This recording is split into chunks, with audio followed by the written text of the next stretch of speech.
Welcome back to Tracks on Trial. New season, new arguments, same bad opinions. Today's case is controversy. The songs that didn't just get played, they got people talking. Backlash, confusion, outrage, sometimes all three at once. But we're not just looking for shock value, we're looking for songs that pull you in. Atmospheric, immersive, the kind of tracks that feel like a world rather than just a song. So the question is simple. When a song causes chaos, is it genius or just nonsense with good production? Let's find out. Roll titles.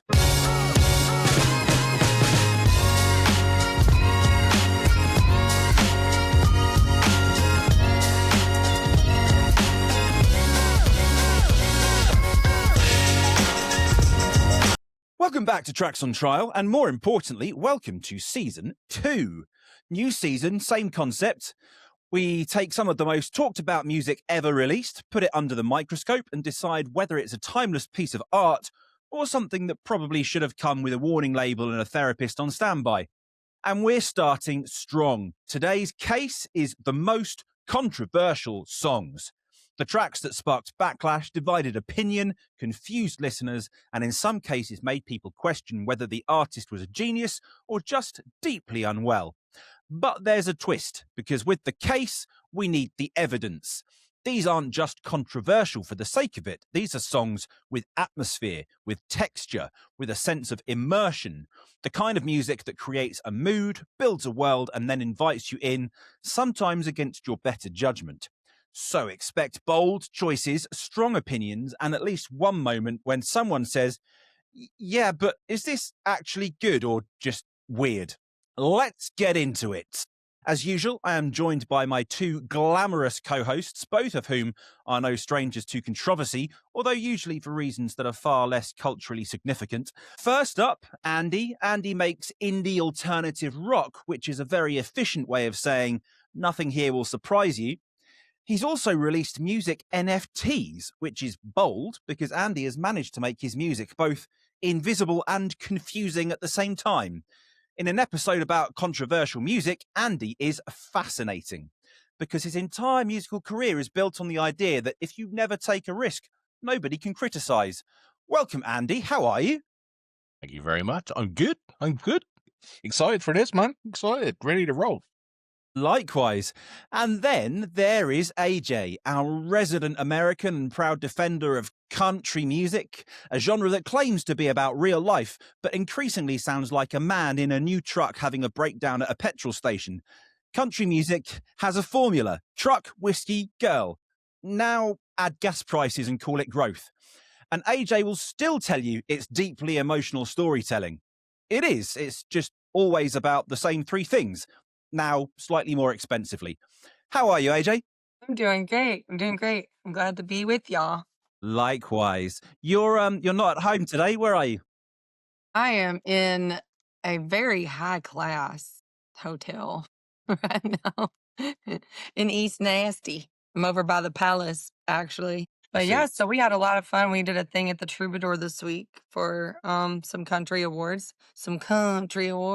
I was wearing my actual cowboy hat, but... How are the gas prices getting there?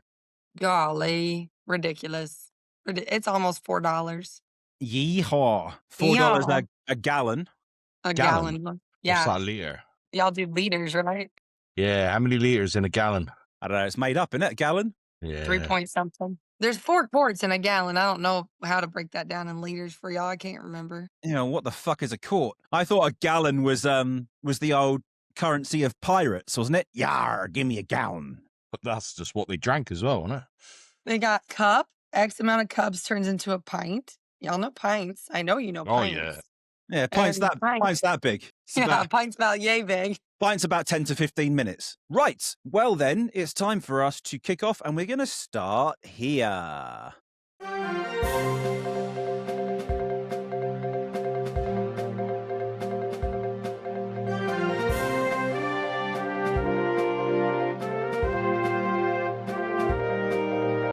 Oh, that's right. We're kicking off season 2 with the news of the week. 4 graciously bold headlines coming your way. Are we ready, kiddies?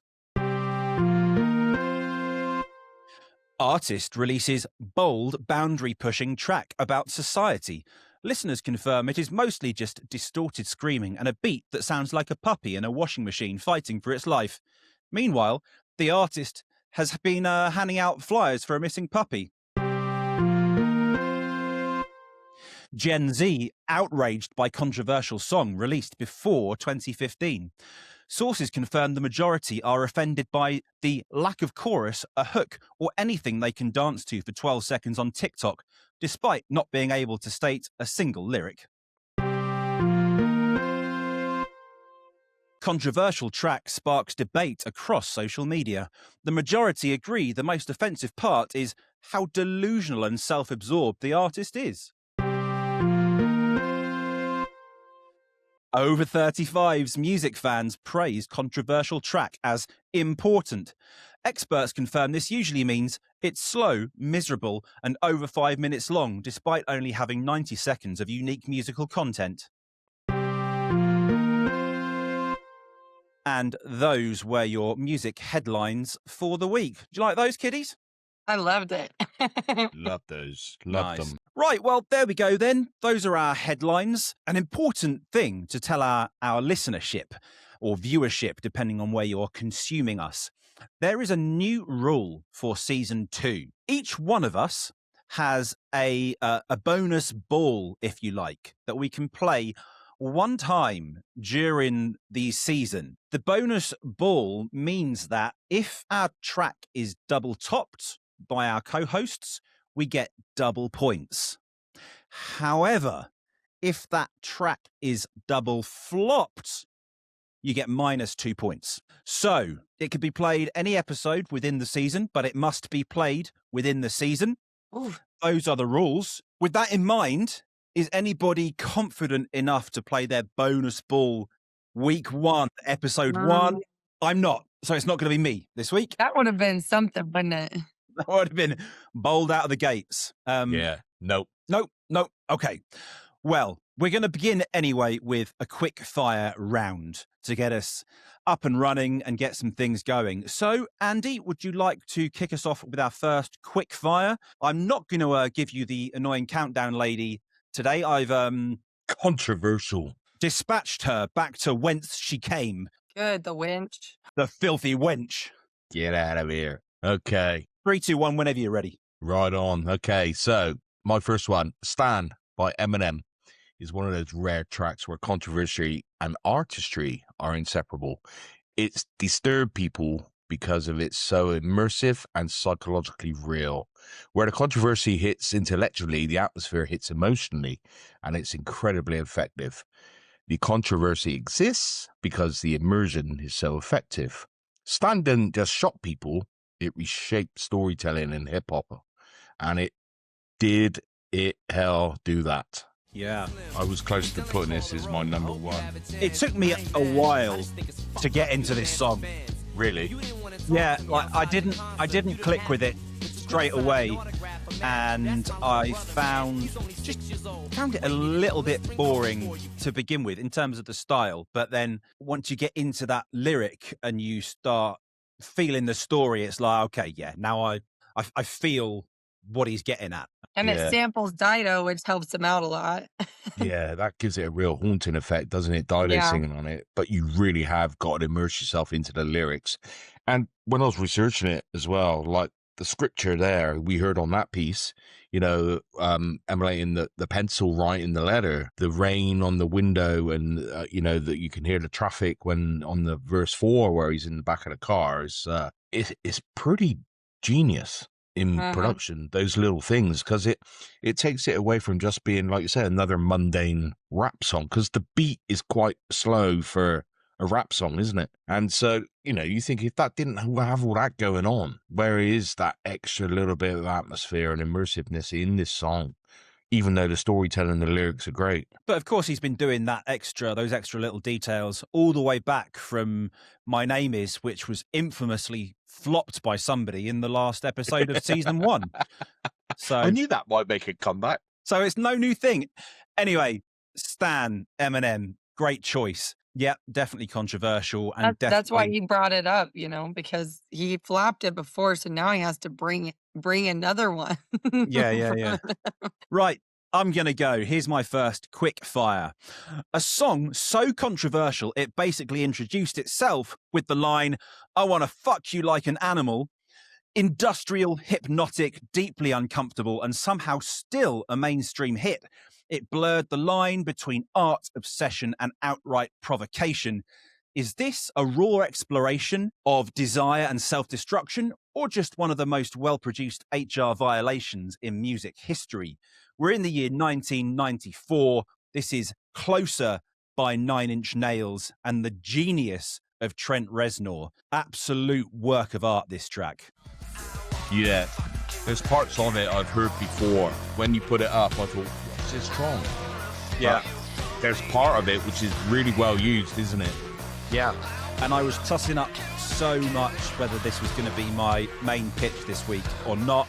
I was backwards and forwards, and I ended up sticking with my initial gut feeling. We'll see if that plays out to be a good decision or not, but love this song. The music video is wild as well. It was, not aired for a long time and wouldn't be put out until, eventually it sort of snuck through the cracks, but great tune, great piece of art. Trent Reznor, genius in my eyes. AJ, give us a quickie, darling. All right. So this one is more recent. It's one of the more recent ones. This one was by Jason Aldean in 2023. It's called Try That in a Small Town. It had intense controversy over the lyrics, the imagery. It was deemed by critics to support vigilantism, gun violence, and racism over BLM protests. The video was actually filmed at the Tennessee courthouse site of 1927 lynching that took place. So people got super crazy about it, and CMT actually pulled the video down. And I want to say there was 7 seconds of the song that he actually went back in and edited out so that they could just hush. When you listen to the song, to me, I'm like, that's country. Don't F around and find out, right? That's country music. That's outlaw. I never really got into watching the video or anything, but yeah. I quite enjoyed it. Good stuff. Yeah, I enjoyed that song. I'd never heard it, obviously, but thought it was well produced, great sound. And you say you went back to change some lyrics, which reminds me of that famous incident with Whitesnake. They had a hobo, wasn't it, that they had to change for, can't remember what they swapped it out for now, but people got up in arms about the term hobo, and so they swapped it for something else. There we go. There you go. I am going to give you my long pitch now. Going to kick off season 2 with myself because I want to. Shouldn't the winner usually for the previous season go first? No, you can I go thought last. It was loser goes first, but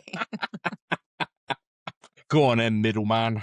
Yeah, well, I've always been the middle child, which means I've always come last in the family pecking order. So now that I'm in charge, I choose. Oh. So here we go then. Our first case for the new season is a song that didn't just cause controversy, it detonated it. 2018, out of nowhere, Childish Gambino drops This Is America. No rollout, no warning, just a track and a video that immediately dominates the internet, the news cycle, and pretty much every group chat for about 2 weeks straight.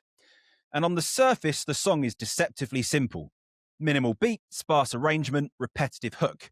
But that's the trap, because this isn't really a song you just listen to. It's a piece of atmosphere, an artistic masterpiece. Let's hear a little bit of it. Here she comes. This Is America. I'm on Gucci.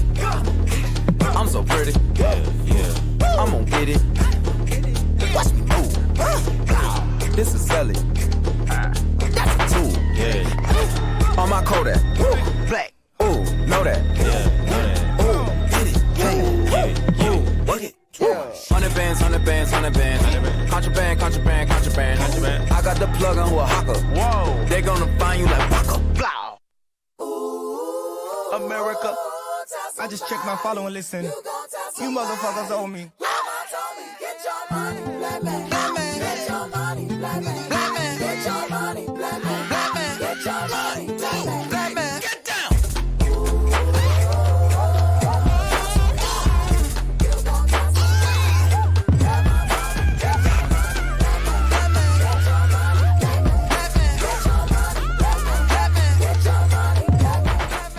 I want to see you stood up doing that dance. Yeah. Who's Sammy? Yeah.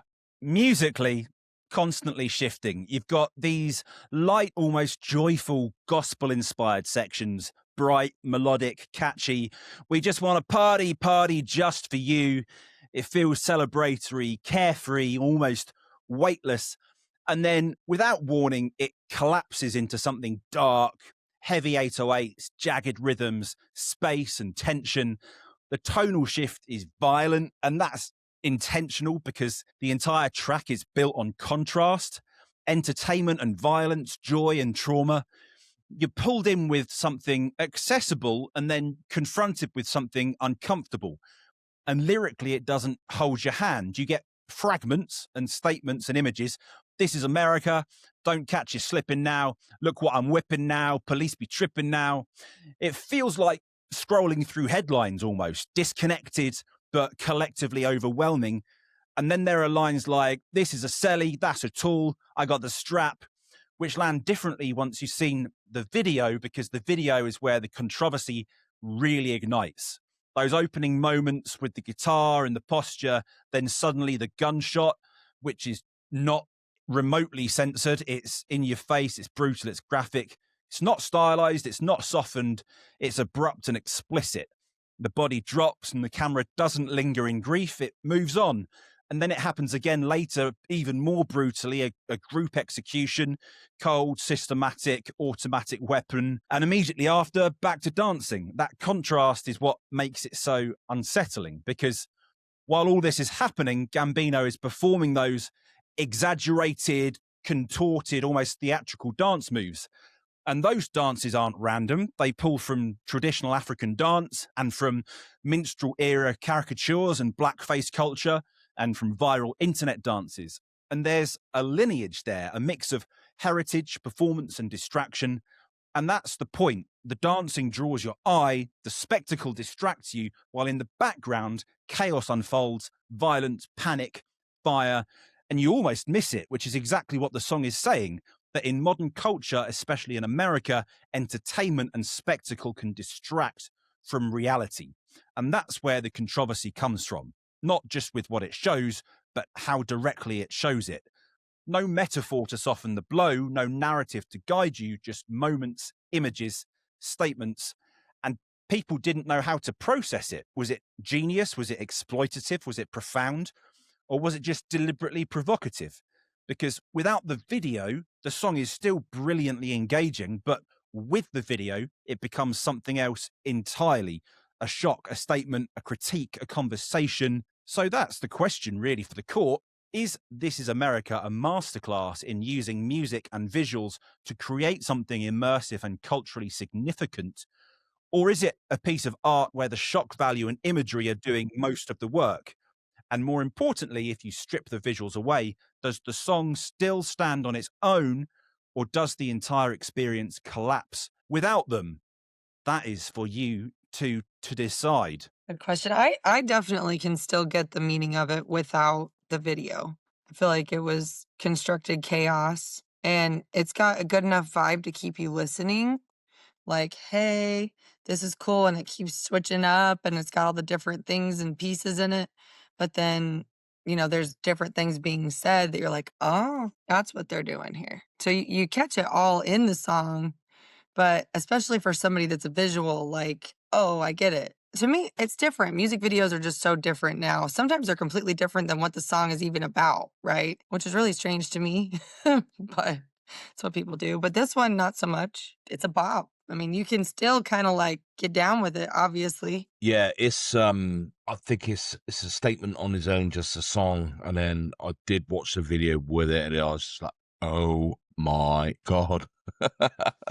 It's just, wow, how did that ever get released? Yeah, what year was that again? What did I say, 2018? 2018. Okay. I believe, yeah. But still, like, I just can't believe that video ever got released. And it is shocking. Ironically, and considering where we are in 2026, and this isn't derogatory to Americans like UAG, and I've got a lot of friends who are American, but what is happening in the world right now and the feeling towards, say, the leader of America is very apt. The whole message in that song and in that video is so relatable at the moment, and hopefully that sort of thing doesn't start happening more on the streets. But it's incredibly, I felt I could relate to everything being said and shown in that song and that video at the moment. Even if I think about the recent history and, the ICE on the streets and the ICE murders and stuff, like it's, and how that's underplayed by the media and tried to be made a very small deal of, and, mass deportations of Southern Americans and, pulling people out of their houses and stuff. Like, yeah, it's 8 years old, but it could be about yesterday as well. Yeah, very much so. And we're not even trying to be political here. And, that's one thing we've said from the off. We're not making this about politics, and we're not. But as we said earlier, what's going on at the moment is in the forefront of everyone's lives. And just as I said, that song is incredibly relevant in the moment. And the title is Controversy this week, Exactly.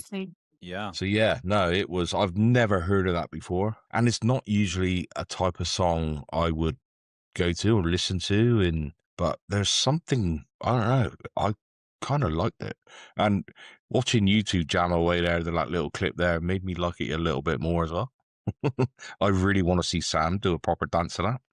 Yeah, me too. Sign him up for it. I've done my UK rap dance, and I think it's your turn now. To me, it's that combination of the really natural, expressive, that gospel sound that we're so familiar with, and how that's juxtaposed so brutally with like that real non-reverby, in-your-face vocal, heavy bass line, and then they get put together at the end. It's just like, that's masterful, genius. In the same way as, not the same way, but it reminded me of Woma from season 1, in the way that's just like, what is going on, like stylistically in this song? Yet it has cohesiveness somehow. Anyway, do you want to vote? AJ, are you giving it a top or a flop? I mean, I respect what they're doing. Even if you take all the pieces out, it could still be something that, without even trying to make the controversial, oh, hey, thing. You can like pieces of it and not like the other pieces of it, but it works. Like I don't know. I think it was kind of a stroke of genius what they were trying to do. Honestly, I appreciate the art side of it. So I don't know. It's a pop. I got a thumbs up it. Yay! Andy? So the first time I listened to it, when I saw it, and I was just like, what's this? And I was, bit of bruise droop. And then I listened to it a couple more. And I thought, okay, there's a little bit of wood there. And I think I'm going to top it. It's one of those where I'm surprised at myself that I like it, but weirdly I do. Yeah. Yep. And I think I'm disturbed by the video, which makes me like it even more. Shock and the shock value. Yeah, it's like watching like a Tarantino movie or something, and not the young girl you had the other day, that young Francesca Tarantino. Definitely not one of hers. Her uncle Quentin's. I was wondering where you were going there about young girls we'd had. I wondered if you were talking to me or somebody else. No, we've clarified that there's no Epstein files located within Tracks on Trial. We're not in the book. We're not in the book. We're good. And we don't need to create even bigger travesty just to deflect. No. Hey, mine are all over 21. Okay, so we're not. That's all right then. Well, good work, Sam. There you go. As topper of season 1, it was your opinion that I was most apprehensive about, because I didn't know if I'd have enough to convince you. It's taken a lot of listening and a lot of deliberation today, especially. But I think maybe your dance swung it. Oh, see, look. I'll have to get my tits out next week then. Oh, not again. You're on your own for that one. Right, moving on. We are going to move into this little thing. What the fuck, man? It's time. Now I understand what's just being said. Ollie, that's hilarious. It's time for a little bit of... What the fuck, man? Okay, so here's what I've got for you. I have extracted a small section from each of the songs. They start a little bit longer, and I think they get more difficult as we progress, but we shall see. Their tenuous link is that they are all controversial in one way or another. Simply, I would like you to try and identify artist and title if you can, and for Brucey bonuses, if you know anything about the song and know why it was controversial, you let us know that too. Capiche? Is that a pecan bonus then, since it's a Brucey bonus? Yes, it's a deliciously nutty bonus. Which none of us has seen yet. No. Come Thanks, on, Bruce. Been waiting nearly a whole season now. have. Oh, you got your pecans. Oh. I mean, but that was before the podcast. So. Okay. Interesting. Right. Well, maybe Atlanta 2026 and... Okay. Are you ready? We're ready. Okay. Here is your number one then. Hear it a couple of times? I'm not sure what that's from. No. Ding dong. Someone's here. Do you feel like What you've the heard fuck, it? man? Yeah. What the fuck, man? Oh, is it? Oh. I had to have heard it. I just have no idea. Yeah, I can't get it. Go on.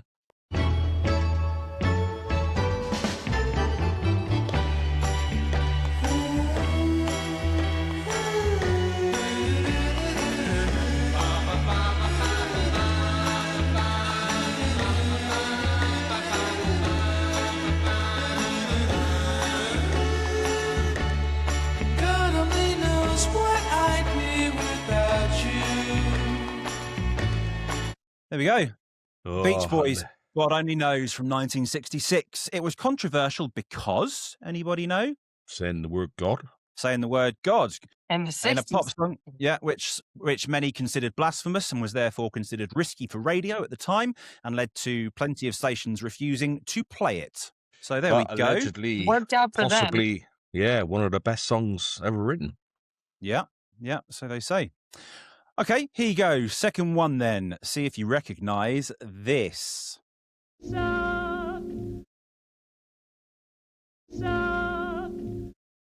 I chose the word suck because, it's funny in isolation. I do know who this is. This was the first controversial song ever, and I cannot remember her name. I can It's see her not- face. It's not Etta James. It's No. I can't think of who it is. It's Oh, I nearly picked it. I nearly picked it this week, and I cannot remember her name. Well, the Americans go on vacation, but us Brits would go on holiday. Billie Holiday. There it is. It is Billie Holiday, Strange Fruits. For the wind to suck, for the sun to rise, for the tree to drop.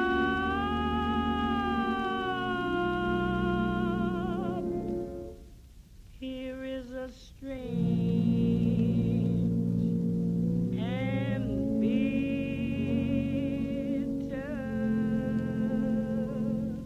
Comes Yeah. up number one, doesn't it? Of all-time controversial songs, or Depending in where the you top look, five. Yeah. Yeah, highly controversial for its stark, haunting depiction of lynching in America, forcing audiences to confront racial violence in a way few songs ever had. 1939.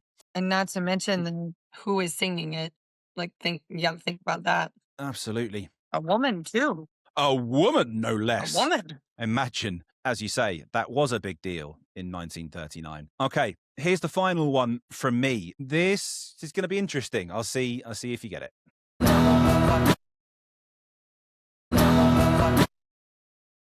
Try and identify the syllable that's being sung or I'm like, it almost sounds like Weezer. the word that's being sung. It says a Barbara Ann. But how would that be controversial? You're hearing Barbara, are you? I did not. Ba-ba. Okay, I'm going to give it to you.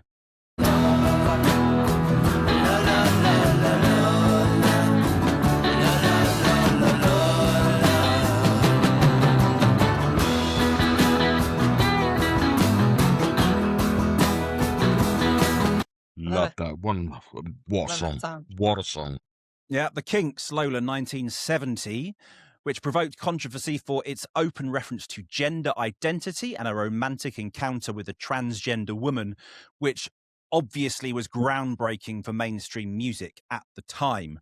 Unheard of, basically, for that period of time. So there we go. Another one I nearly went with. That's good. Yeah, that is your What the fuck, man? for the week. I love that jingle. Alrighty, so we're going to go into our quickfire round number 2 now. Shall we begin with AJ? Please give me your second quickfire whenever you like in a 3, 2, 1. All right. 3, 2, 1. The year was 1993. The album was In Utero. And you gotta love Little Curdy. I'm sorry. He wrote this song. This one's Nirvana, Rape Me. It was actually an anti-rape anthem at the condemnation of sexual violence. But it could come off as not being that if you don't really pay attention, right? But it's a good song. If you don't really pay attention, you just hear this at the end of it.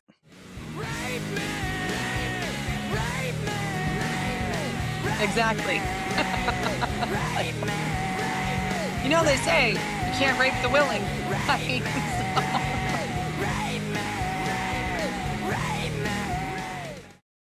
I put that in the same box as fuck you, I won't do what you tell me, and I want to fuck you like an animal. Yeah.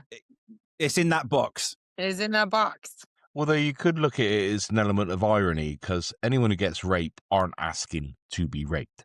Exactly. There is that POV. Yeah. But there you go. Who knows what was going on in Kurt's head at any time. Okay, right. We touched on this band a couple of weeks ago. So NWA, Fuck the Police, is one of the most explosive samples of how a song could be both politically incendiary and artistically immersive. Its controversy and its atmosphere come from the same core idea. It doesn't just talk about anger, it puts you inside it. Unlike metaphorically or coded protest songs, this track is blunt and explicit. And in '88, when it came out, it felt like a direct attack on authority rather than social commentary. Unbelievably, and if you watch the film, it's just, they had a lot of problems with this song, understandably. Yeah.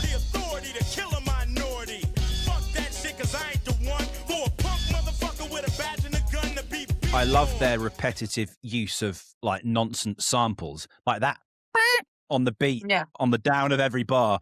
It's just like, that's so silly, but so fundamental to the sound. And all the rap, I know we spoke about rap the other week when we did rap at the end of season 1, but Ice Cube's tone in his rapping really defines that gangster rap style. I think him and Dre, especially, I know they were the pioneers of it, but Ice Cube more than anyone, I think. Ice-T was close. He was softer, more chilled, more R&B, but Ice Cube, his tone and his delivery is just second to none. I think it's brilliant. So yeah, you were talking about being a little bit of a softer sound, Ice-T is what happens after the ice cube melts. You're starting to get to know me too well, aren't you? That's right Nice. up your street, isn't it? That is. I like that, AJ. Well done. I'm going to give you a cha-ching to that one. Right. Here we go then. My final quickfire of the day. A song that sounds laid back, almost detached, while casually referencing death, drugs, and complete chaos. They were all in love with dying. They were doing it in Texas. It's eerie, surreal, and oddly calm about everything going wrong. Is it a clever piece of dark storytelling or just a band seeing how many disturbing ideas they could sneak into something radio-friendly? This is the band aptly named the Butthole Surfers. This song is from 1996 and it's called Pepper. Like, on what day do you go, oh yeah, we really need a name for our band? How's about Butthole Surfers? Oh yeah, that's a great idea. Let's call our band that. And have a guest artist off Pliers, Butthole Surfers and Pliers. But also, you wouldn't want pepper in your butthole either, would you? You absolutely All those would. things So, so you're saying all these words together, right? This is the Butthole Surfers, and this is pepper. I'm like, rub some pepper on it. Let's go. They got the capsaicin stuff instead of the Prep H, is what's happening right there. And then he says, "I can smell you," and like, I can taste you on my lip. I'm sorry. The name of y'all is Butthole. Like, I just can't. We're not talking about tasting and smelling anymore. How can you be taken seriously when you're calling yourself a fucking ass? You know what? He likes a thumbs up. Literally. Oh, Some controversy there. Maybe 2 fingers around. I suspect they were using your pliers like Jaws of Life to wedge open the butthole to sprinkle in the pepper. Shaka Demas, are you up there? Achoo! Hello, hello, hello. Twist and shout, You tease get me, an echo tease me, back. tease Echo. me. Yeah, achoo!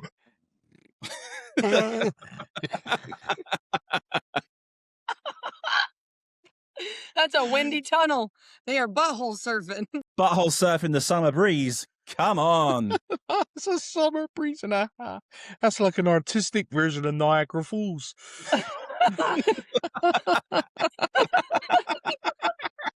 I think we should move on before we put off any remaining viewership that we have, which is That's quite probably funny. there's probably not many right about now, but there we go. Unless they're into that, of course.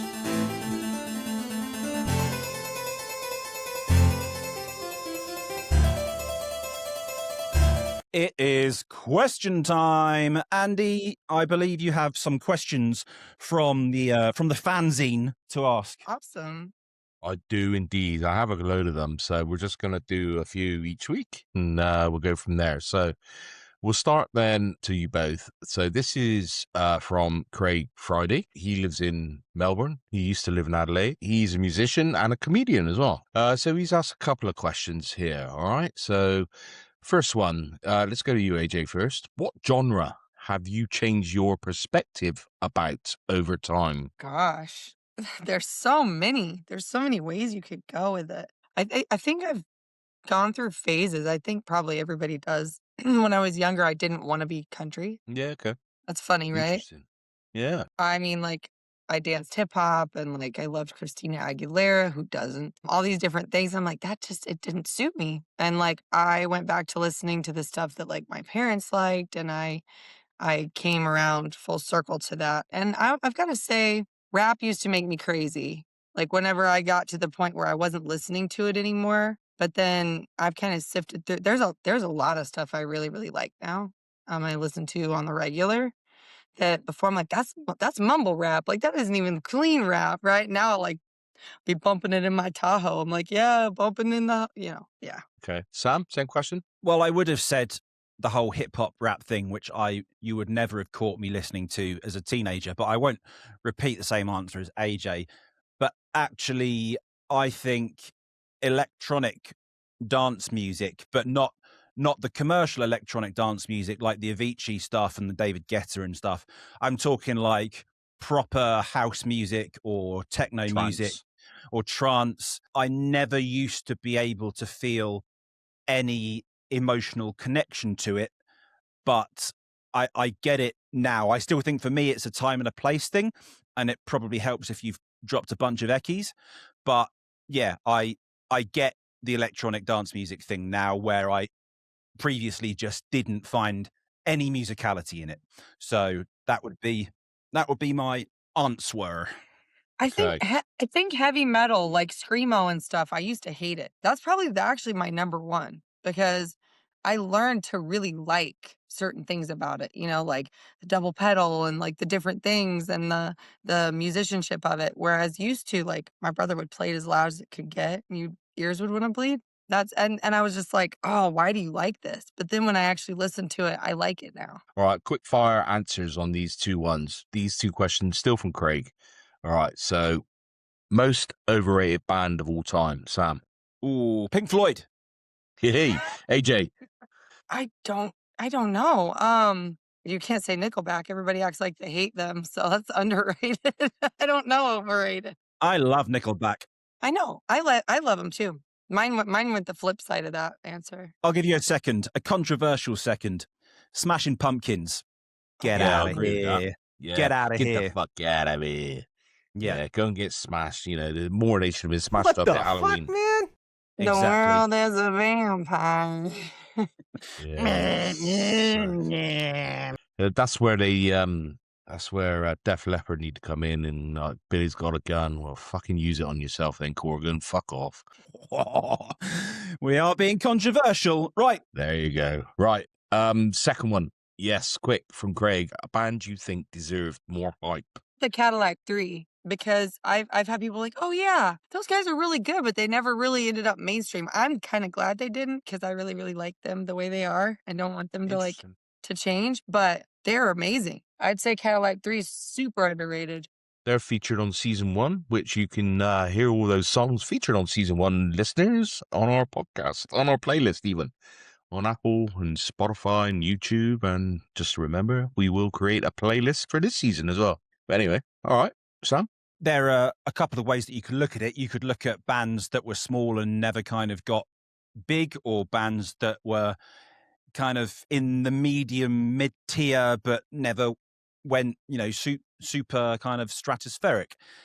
And within the world of music that I love the most, there's a band called Periphery, who are phenomenal gent. They were really the pioneers of the gent genre, and incredible musicians, an incredible vocalist, an incredible producer. But it's just, it's a niche within metal. Not even all metalheads like gent, not even all prog metalheads like gent, because it's its own thing.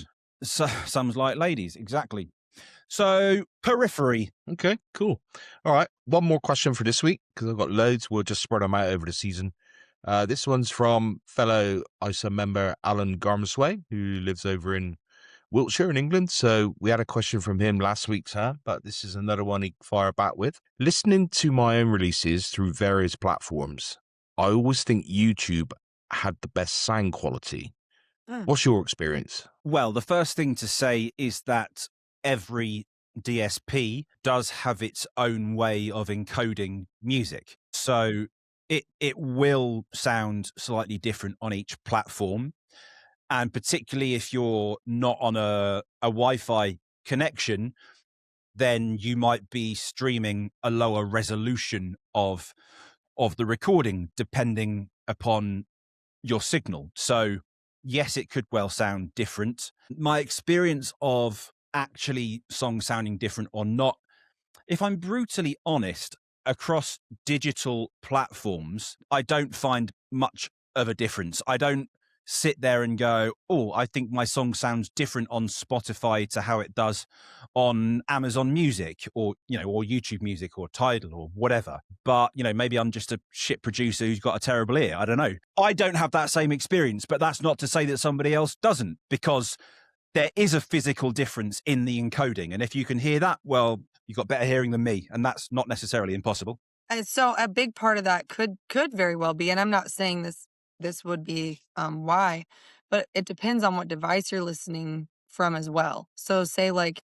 you're watching on your phone, you're getting like a mono. You're not getting like you're not going to get all the bass and like the different things in that if you're listening from a cell phone, versus I'm putting this on my sound bar that's got theater surround sound in my house, or I'm listening through a little Mac computer speaker, whatever it is. It doesn't matter what platform it comes through. At that point, it's going to change that sound because the way that it processes it and breaks down what you're actually even hearing. Do you think, AJ, I'll give you this one, do you think the sound would be different between a cell phone and a mobile phone? What's the difference between a cell phone and a mobile phone? I couldn't resist it, sorry. There is You're trying. It's so hard to get me. One's American, one's not. That's the only difference. Yeah, the other one is British. Right, thanks, Craig. Thanks, Alan. We'll chuck some more in next week.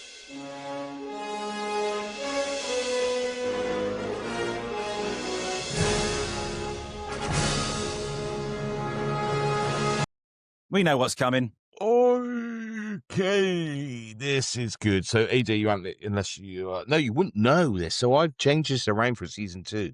Tracks Back from the Future has got a new feel to it. So, we are keeping it tenuous with the, the controversial element of this week, but we're going to listen to 4 songs, and you got to guess the name of the song.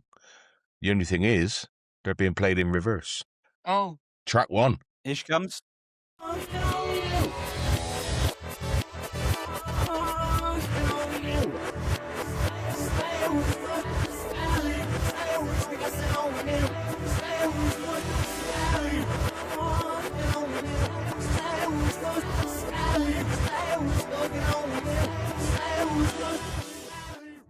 Why do sometimes the drums sound better backwards? Yeah, it does sound good. You got it, AJ? Have you got it? You got it? I was singing it, but I couldn't. My brain doesn't do well right now. Well, sing it. Take a breath and... Is it just, what is it? Just Do It? Or whatever the song is? Relax. Yeah. There you go. Yeah. There she Do you know is. who sang it? Do you know who sang it? I do. I can't tell you. So no then. Well, then you don't. Frankie Goes to Hollywood. Goes to Hollywood. Well, a little bit.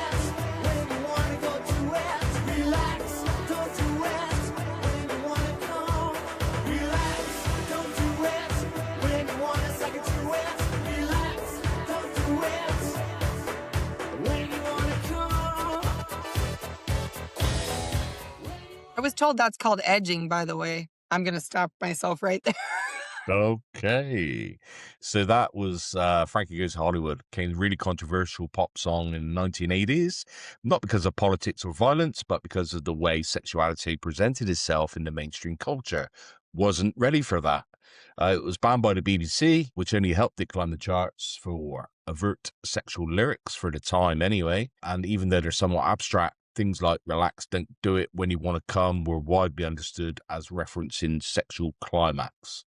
Amongst other things, as they did the tough-nosed BBC in the 80s especially. What didn't get censored by the BBC in the 80s? Yeah, like, exactly. We would have no out nowadays, wouldn't we, if we were going on the BBC? we wouldn't get anywhere. Good Here we go then. God. Track number 2. Number 2.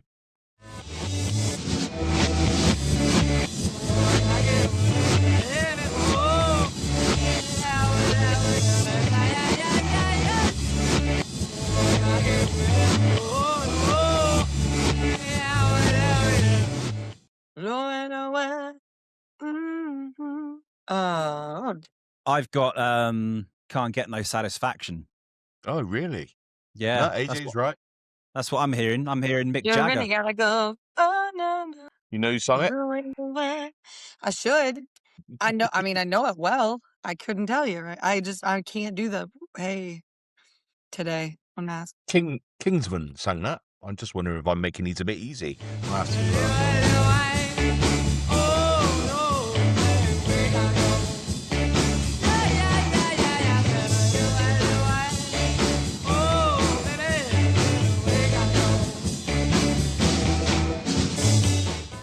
So the reason this was controversial was nobody could understand the lyrics. The lead vocals famously slurred in unintelligible and recorded very awkwardly with the mic in awkward positions, done on purpose, which then only heightened the mystery around it all to the point where the FBI even got involved in the 60s to investigate the fact that the lyrics and the song was so obscene, where in fact the song was just about a sailor telling a bartender how much he misses his girlfriend.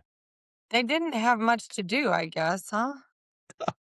Just because it was a crap recording, they chose to... Don't put your mic in the wrong place. Isn't it just, it's like they'll listen to you. But yeah, the FBI analysed it, slowed it down and said the lyrics were unintelligible. There was no evidence of obscenity. But by then, the legend had already taken a hold. Genius. There we go. Again, number 3. Way ahead of his time. Clearly, he absolutely. He should be doing a feature now with your mate Travis Scott. Exactly. Exactly. The mumble rap.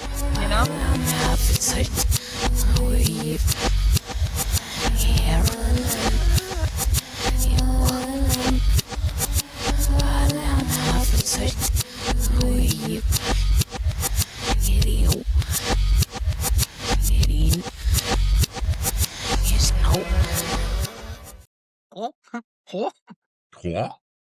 What? I don't know. No, I got zip.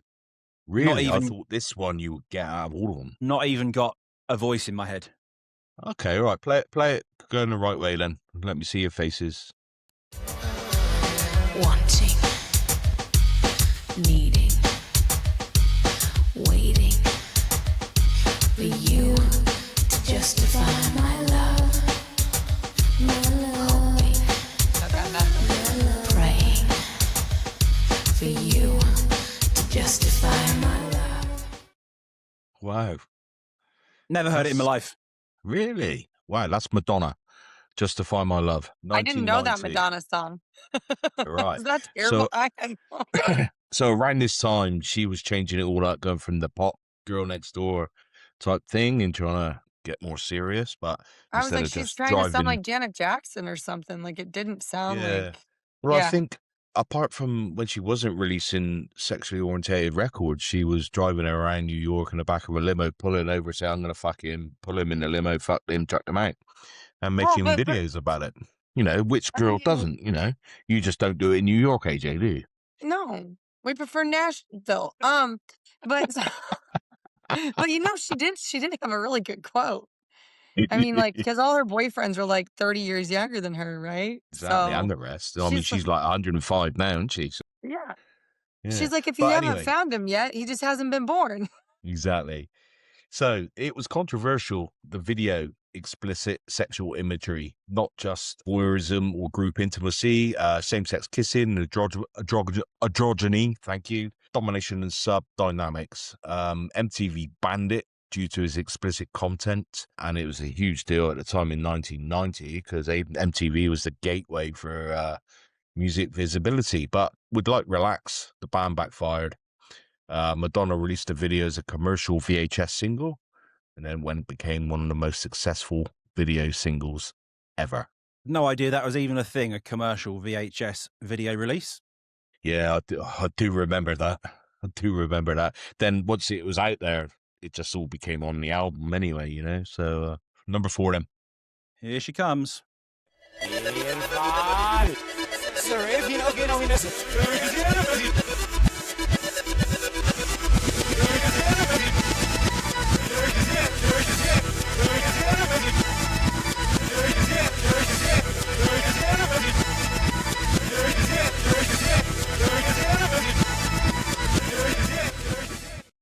You got it now. haven't you? I think I've got this one. Yeah. Go on, AJ. You have a go. I'll be surprised if you know this. No, I thought I was starting to get something by the end, and I don't know. Sam, I think you know. Can't remember the artist name, but is the track called Ebenezer Good? It is The Shaman. The Shaman. Thank you. Here she is.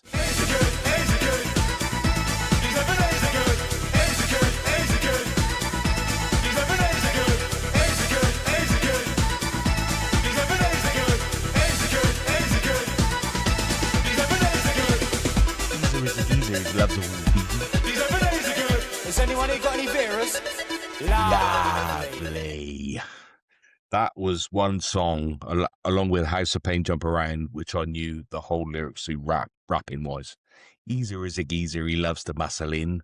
This is such a football song, isn't it? It's a football song. Lads, beers. Early 90s again, The Shaman. This was controversial because of its reference to ease and ecstasy. Ease are good, even though it's the title of the song is Ebenezer Good, the double meaning, ease are good. Which then caused the BBC and everyone else to let him go, oh no, we can't have that. But the rave culture was huge. Early 90s, 92, everyone was pilling it up. And this come out, even though it's more commercial than what they were usually listening to in the rave scene. It's all about the ease are good. It's Ebenezer Good. And the debate fueled the controversy, which, as we all know, it sent it higher in the charts and became huge.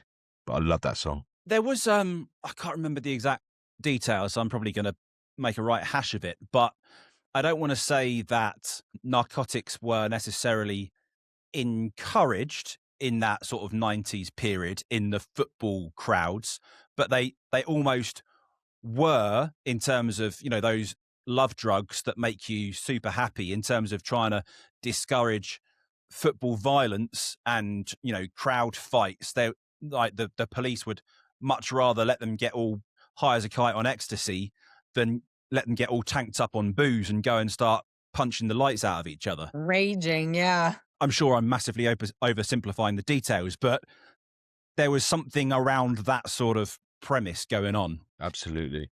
Yeah. But there you go. Tracks back from the future this week.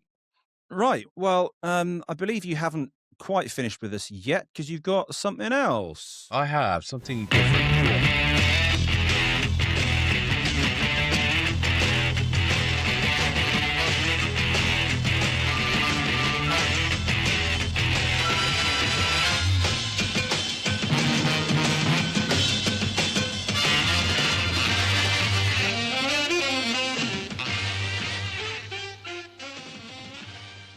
I've never heard that version of the intro credits. Yeah, that's the early 70s one. I like that. So that was Top of the Pops, AJ. That was a music show in the UK, which got cold about 10, 12 years ago when streaming and everything came on. But it was a religion in England. And that was the intro. So predominantly Led Zepp's Whole Lot of Love. But anyway, so I thought with Controversial Week, which is why I asked you for your years of birth, I want to know, do you know the most controversial song released in the year you were born? Ooh. Sam, let's go with you. 1987. I have no idea, but I'll give you a song that I think is close to 1987. And for my sins, I now can't remember what year Appetite for Destruction was released, but was it, might have been 89 or 1990? I can't remember. I have to look it up. But there's a song on the Appetite for Destruction record by Guns N' Roses called Rocket Queen, where Axl Rose famously took a lady into the vocal booth with him and recorded them having sex in the vocal booth and then put her sexual moans on the record. So if you listen in the background to Rocket Queen, you hear, ah, ah, ah. It's only a 1 minute song, wasn't it? He was doing good to get that for 30 seconds. They had to put it on a loop. Must have been the other 30 seconds were taking those boxer shorts off. It was 1987. So there you go. There's my guess. Right. Rocket Queen, 1987. I'll give it to you. And this is obviously the platform I've used to get this information out, weirdly, and I was surprised. But it is called It's a Sin by the Pet Shop Boys. It's a sin. Over a decade, Pet Shop Boys released a synth-pop confession wrapped in theatrical drama, exploring how religious and cultural systems impose guilt, telling people their natural expression is wrong. It's a sin. I thought there would have been something better at that. Yeah, Rocket Queen. Rocket Queen. Exactly what you just said then, yeah. So nothing to do with your Axl Rose and his 1 minute wonder. Sex in the booth is fine, though, you know? Yeah, you can do Definitely that. getting this clear, though, on the clip. So Axl Rose can only last 1 minute in a sexual encounter. And he wasn't even wearing a kilt. Prove me wrong. Have you experienced that? Oh, yeah. Bring it on, fuckers. So, AJ, 1988. What was the most controversial song released in 1988? Pet Shop Boys. Sam, any idea? No, of course not. I had it as one of my tracks, NWA's Fuck the Police. Oh, really? That was 88? That was 88. Oh. Yeah. So I don't need to go into more detail with that because we know all about it. Right, well, I've heard enough of your voice for a bit, Andy. I was going to go Cool, to your sir. long one, but instead I'm going to go for AJ's long one instead. AJ, my love, can I have your long schlong, please? Roll it out for me. Of course, I'm just rolling it on out. All right. The year is 1984. This album, but specifically this song, has been widely credited with triggering the creation of the Parental Advisory label. So every time you go to be like, oh, is this appropriate for my little virgin ears or my whatever, you know? So that got tipped off by Tipper Gore, who was the wife of Al Gore, who was then the senator at the time, I believe. So she had helped, I guess she had co-founded the Parents Music Resource Center, and they kind of got it going to implement the warning labels that happened in 1985, because this song, she found her daughter singing the lyrics to this explicit song, basically, and she was like, no, I'm not having it. I don't want my kid listening to this. There's nothing that says kids shouldn't listen to this. Darling Nikki by Prince. And Prince, it's Prince. So, but this song talks about all kinds of things, right? It references masturbation and all kinds of different stuff. So, happy Parental Advisory label creating. Here she comes, Darling Nikki. Woke up the next morning, Nikki wasn't there.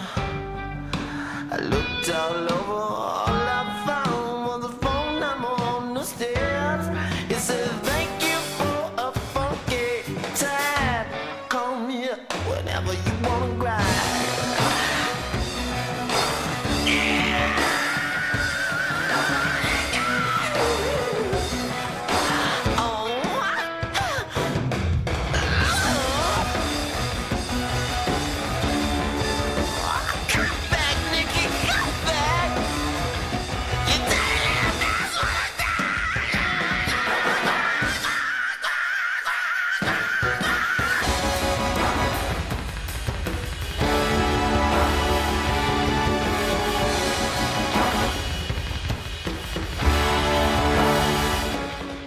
Prince doesn't need to pull somebody into the booth to sound like that. And lasted a lot longer. But yeah, I found that was interesting, that was the song that tipped the scales to make somebody do something about that. I don't know. It was very interesting. We're talking about controversy, and every little song that has too much sexual something in it or too much swearing or whatever, now it gets that. Everybody knows what it looks like. Get the little black and white parental advisory label on everything. So this was the song that put that in motion back in the 80s. Prince was never sure of controversy anyway in anything he did, was he? Especially when he went through that phase of changing his name to Symbol. The Symbol? Yeah. I didn't get Prince back in those days. I didn't appreciate Prince for the musician he was, far from it. And I really didn't get how good as a musician and producer he was back then. Oh, good. And hearing that took me back to those days where I listened to the stuff Prince did, and with the new generation, and yeah. Oh, yeah. It Okay. means nothing to me. Even I've tried so hard, and yes, it's got the controversy. It is a brief, 100%. But do I like it? I'm still trying to think, if I like it or not. Uh-huh. Controversial. Very much so. Controversial indeed. And surprisingly, my POV, my POV, is not a million miles from yours, Andy, in that I listened to this song, I listened to it a number of times today, and I get it. I see the artistry in it. It does grab your attention in many ways, but I didn't like listening to it any time, mostly because of one small production detail, which was this fucking crash cymbal that's just stabbing me in the ear the whole time. And I'm just I don't want to listen to this song because of that crash cymbal, which the next time you hear it, you won't be able to unhear it now. Oh, you can't unhear it, yeah. But even if I try and see through that production mistake, because that can be nothing but an error, it's just not a song that I would choose to go back to. I see the art, but I'm not fussed about the art. I'm Right. okay, you do you, boo, but that's not for me. And I've been trying to convince myself that that isn't an acceptable point of view for this episode, because I should just be trying to assess the song against the criteria. And yes, technically it does hit the criteria, but we've always said that our assessment, our judgment should be upon beyond whether it hits the criteria, whether or not we end up liking the song and would come back for more. And in this instance, I would not. For that reason, I have to flop it. I'm really sorry. I feel terrible. Yeah, I was trying to find different things to like it. As I said, I've come to appreciate Prince for the talent he is, but that era of stuff is in that R&B genre-esque, which we spoke about a couple of weeks ago, which I absolutely just despise. And our playlist, season 1 playlist, is on repeat in my car at the moment, and as will season 2 as it gets bigger. Would I listen to this or would I press skip?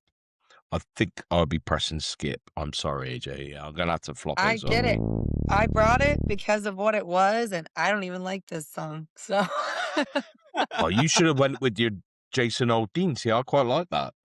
see, I'm surprised because I figured you guys would be like, oh, it's just country shit. Ah, fuck it. That song's Oh, terrible. I'll give you some credit. You haven't brought a massive amount of country stuff, which I thought you would. You haven't gone that route. Kudos.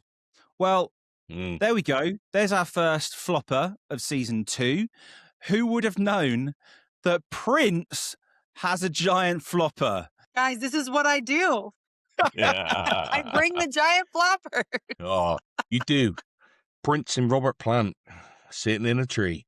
Wagging out their floppers, 1, 2, 3. Yay. Well, there we go then. After our first flopper of season 2, we are going to move on to our first quiz of season 2. Of course, it is thematically linked, 4 A or B quiz questions. Let's see how you get on today. Question number 1.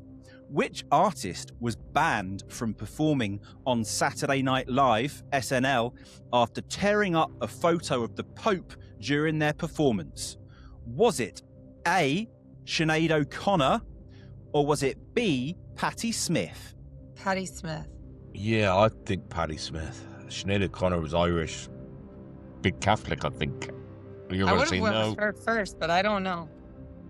It was Sinead O'Connor. Was it Sinead? Was it really? Turns out, destroying religious iconography on live TV is one of those things networks dislike you for. But, yeah. I mean, Sammy's got matching hair for Sinead. I'm just trying to see what I got in here. Got a program from Liverpool FC, maybe? Oh, controversial. Blasphemous, some may That say. is, yes, very. It seems we won yesterday. But anyway, Yeah. swiftly. Question number 2. Which artist's album, the Marshall Mathers LP, sparked widespread controversy and political backlash in 2000 over its lyrical content? Was it A, Eminem, or B, DMX? Wow. My name is Eminem. AJ, you agree or disagree? Eminem, it was, of course. An album so controversial it had politicians debating rap lyrics, which is never a good sign for anyone involved. Yes, those political rappers up there on Capitol Hill. But I believe not investigated by the FBI, this one. Which probably should have been. Never mind. I'm just moving. Question number 3. Which band faced protests and venue cancellations in the 1980s over accusations of promoting Satanism? Was it A, Black Sabbath, or B, Judas Priest? I gotta go Black Sabbath. Yeah, I'll go with Sabbath as well. It was the Judas Priest. Was it? See, that was hard. Wow. Even went to court over it, which is a level of commitment to controversy most artists can only dream of. Good old Judas Priest. And finally, question number 4. Which artist sparked controversy in 2013 with a performance alongside Robin Thicke that was widely criticised for being inappropriate? Was it A, Miley Cyrus, or B, Rihanna? Miley Cyrus. It was Blurred Lines. Yeah, I'll go with that then. Miley Cyrus, a performance that launched 1,000 opinion pieces and ended any remaining innocence Disney thought it still had. Swiftly followed, I believe, by her swinging on a giant bollock, no? Buck-ass naked. Yeah. Butt-ass naked. She's nasty. That was Liam Hemsworth, wasn't it? Whoa! But they pulled that song. They pulled that song. Everybody loved that song. And then after all that, they pulled that song off radio. Like, it wasn't there anymore. So there we go. There's your Quizzy Rascal for the week. Well, there we go. There was our first quiz of the season. We're going to move on to our final long pitch of the day. Andy, I'm coming to you. Hit me with it, sir. Literally, I'm going to do that big time, mate, with this track. So, 1996, The Prodigy released Smack My Bitch Up. Became one of the most controversial tracks of the late 90s. But at the same time, it is a masterclass in immersive electronic production. Those two sides, provocation and atmosphere, are deeply connected. So, I think it's obvious what the controversy is with this track. Smack My Bitch Up was widely interpreted? That's not a word. No, thank you. I'll go again. Smack My Bitch Up was interpreted as endorsing violence against women, even though the Prodigy creator and songwriter Liam Howlett said it's taken from hip-hop sampling culture and meant more like Do Anything Intensely. The nuance was lost on most listeners. The music video also killed it. The video shows a chaotic night of sex, drugs, vandalism, and aggression, all from a first-person perspective. So it feels like you're inside the protagonist's body, and also the ending reveals the character is a woman, complicating the narrative, but many critics still saw it as glorifying excess and violence. Released in 1997, it hit during heightened sensitivity around media influence. So I'm surprised at this sentence, really. Gender representation and rave culture. Broadcasters like MTV restricted or banned the video, which only intensified the controversy, which I'm surprised around, considering Britpop and everything was going on. And at that time, you know, that's when Noel Gallagher come out and said everyone's doing cocaine, politicians, everyone, you know, in the Houses of Parliament are all doing it. You know, yet they sort of snowflakey ban this. But despite the controversy, the track itself is incredibly textured and absorbing. It's built on repeating loops, breakbeats, bass pulses, and vocal snippets. Instead of traditional verse-chorus songwriting, it creates a trance-like momentum, pulling you deeper the longer it runs. The gritty breakbeats, distorted synths, and samples into one thick sonic field. Here she blows then. Hoi.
And of course, old Keithy, rest in peace, was a fellow Essex blood, wasn't he? Way! He certainly made that band. Before I finish off with what I'll say about it, I've seen him a few times at Glastonbury, you know, on the main stage at night with the whole light visual, everything was just going right up amazing. But they also were on the bill at Nebworth for the Oasis seminal gig in 1996, which they played this as the opening track, walking out, and this comes on, Smack My Bitch Up. It's just fucking genius. But yeah, so back to the song, the atmospheric part of it more than the controversy. The way they use the space and the tension, it's not just the noise, you know, the dropouts, the build-ups, that atmospheric female there singing very massive attacky in the background just builds and builds like a hypnotic rhythm, and it just takes you up. And it kicks in Keith, and I can't remember the other lad's name now. Maxim, I think, is the other guy, the front man for the Prodigy. But it made it so powerful. Its raw, repetitive intensity strips away context, and that ambiguity lets listeners experience it as a pure energy or interpret it as something more troubling. At the end of the day, it's just an unbelievable tune, and it went bananas when it was released.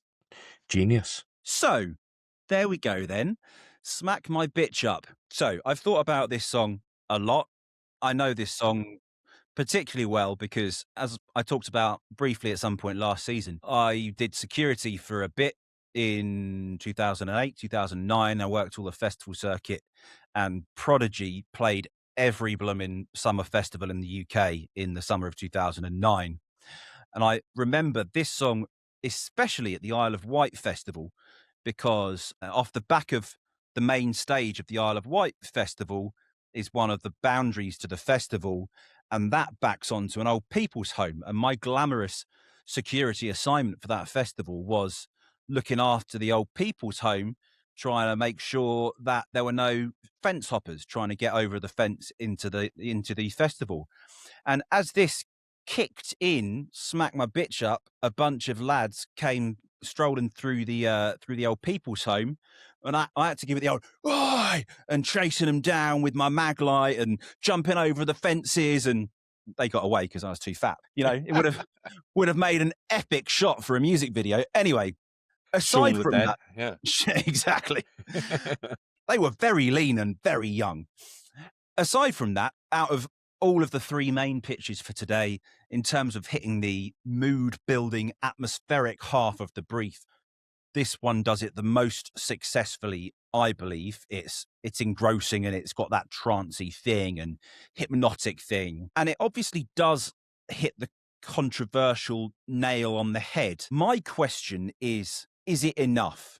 Because it's just one lyric. Uh-huh. I mean, the song has 2 lines that are repeated.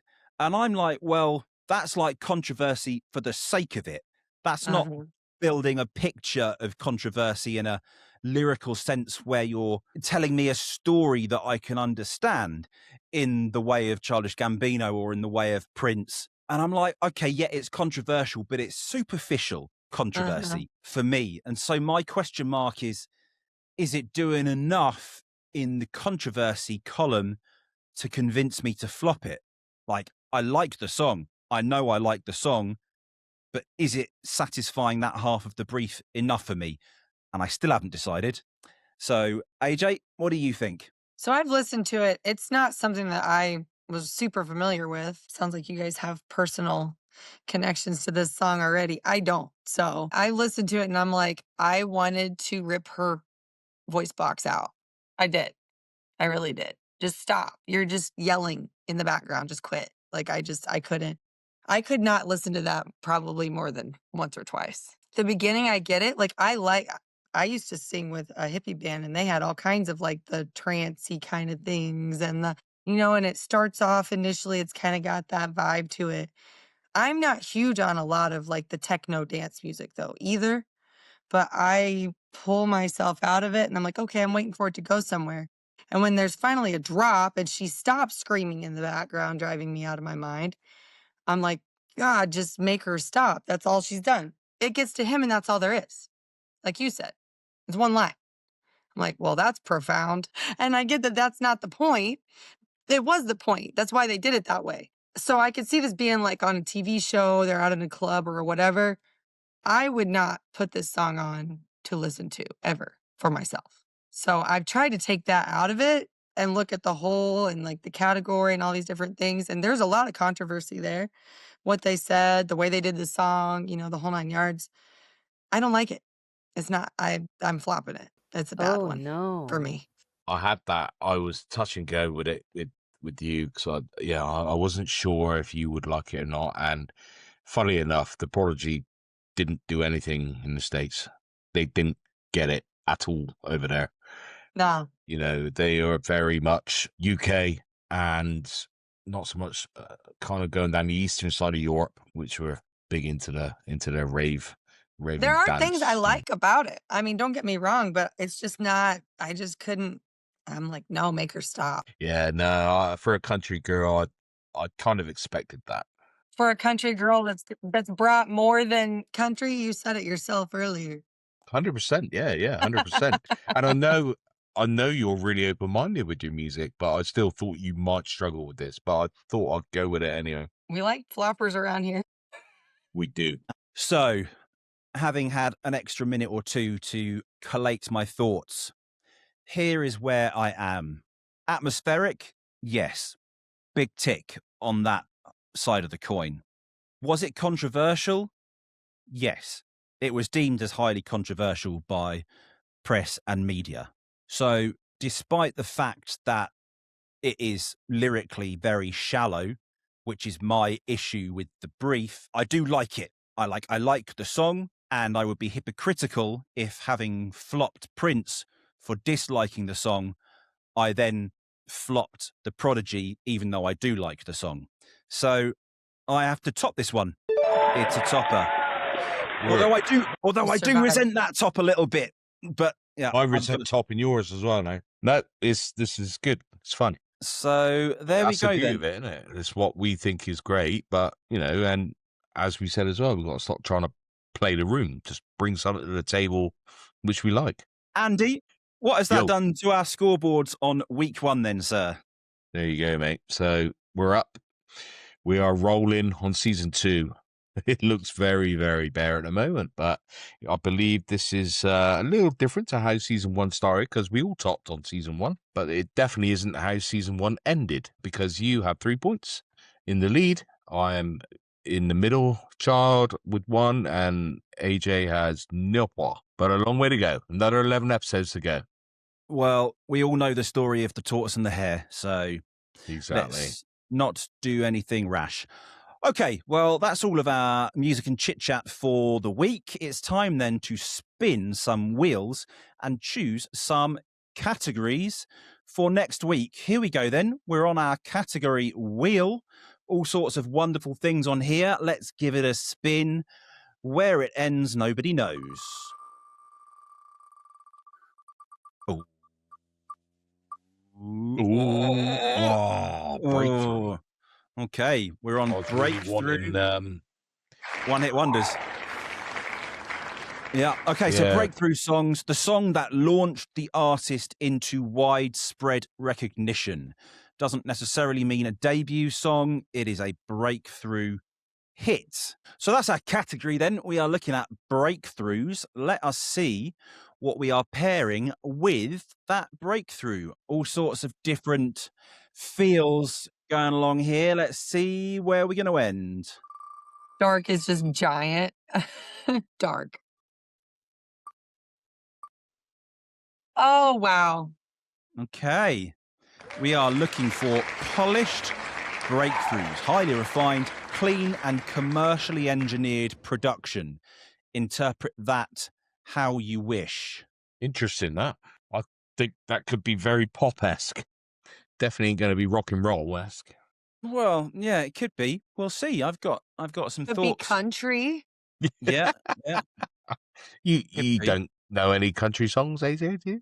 So there we are then. Anything miscellaneous to add here, Kiddie Winkies? For me, I think good to be back. Let's roll season 2 off to where we left it off with season 1.